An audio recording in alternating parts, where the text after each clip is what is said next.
ഇന്നല്ലദീന കഫറൂ.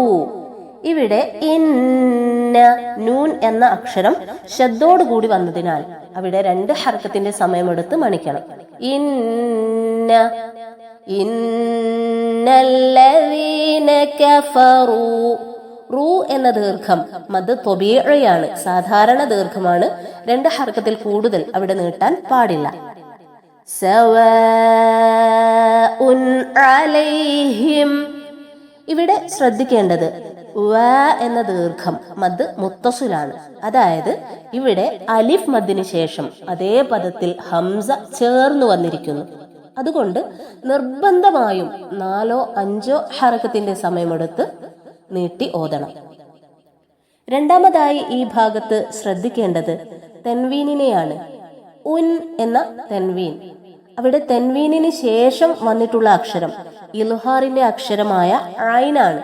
അതുകൊണ്ട് തന്നെ അവിടെ ഉൻ എന്നുള്ളതിലെ സുകൂനുള്ള നൂനിന്റെ ശബ്ദം വ്യക്തമായി കേൾക്കണം, മണിക്കാനും പാടില്ല. ഇന്നല്ലദീന കഫറൂ സവാഉൻ അലൈഹിം. അലൈഹിം. ഇവിടെ ഐനിന്റെ മഖ്റജ് പ്രത്യേകം ശ്രദ്ധിക്കണം, ഹംസയിലേക്ക് മാറരുത്. അതുപോലെ ഇവിടെ വന്നിട്ടുള്ള അവസാനത്തെ അക്ഷരം സുക്കൂനുള്ള മീമാണ്. ഇവിടെയുള്ള സുക്കൂനുള്ള മീം മണിക്കാൻ പാടില്ല. അവിടെയുള്ള സുക്കൂനുള്ള മീമിനെ വ്യക്തമായി കേൾക്കണം. സവാഉൻ അലൈഹിം അഅൻദർതഹും.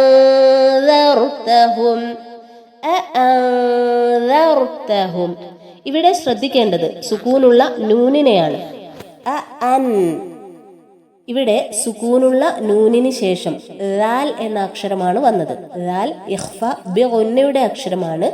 അതുകൊണ്ട് തന്നെ ഇവിടെ ഇഖ്ഫ ബി ഗുന്നയോട് കൂടിയാണ് പാരായണം ചെയ്യേണ്ടത്. അതായത് സുക്കൂനുള്ള നൂനിന്റെ ശബ്ദത്തെ മറച്ചു വെച്ചുകൊണ്ട് മണിക്കണം. അഅൻദർതഹും. أأنذرتهم أم لم تنذرهم. تنذرهم. ഇവിടെ ശ്രദ്ധിക്കേണ്ടത് സുക്കൂനുള്ള നൂനിനെ മറച്ചു വെച്ചുകൊണ്ട് മണിക്കണം. തൂന്തി. അതോടൊപ്പം തന്നെ ഈ വാക്കിൽ സുക്കൂനുള്ള റോ വന്നിട്ടുണ്ട്. റോയിന്റെ നിയമം പ്രത്യേകം ഓർക്കുക. സുക്കൂനുള്ള റോയിന് തൊട്ടു മുമ്പ് കെസ്റ വരികയും അതിനുശേഷം ഇസ്തിഅലാഇന്റെ അക്ഷരങ്ങൾ വരാതിരിക്കുകയും ചെയ്താൽ അവിടെ റോയിനെ തർക്കീക്ക് ചെയ്യണം. അതായത് മലയാളത്തിലുള്ള ര എന്ന അക്ഷരത്തിന്റെ ഏകദേശ ശബ്ദമാണ് റോയിന്റെ തർക്കീക്ക്, അതായത് റോയിന്റെ ലൈറ്റ് സൗണ്ട്. അം ലം തുൻദിർഹും ലാ യുഅ്മിനൂൻ.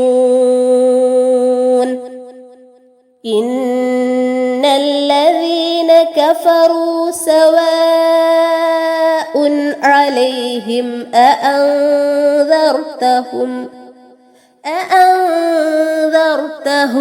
അം ലം തുൻദിർഹും ലാ യുഅ്മിനൂൻ.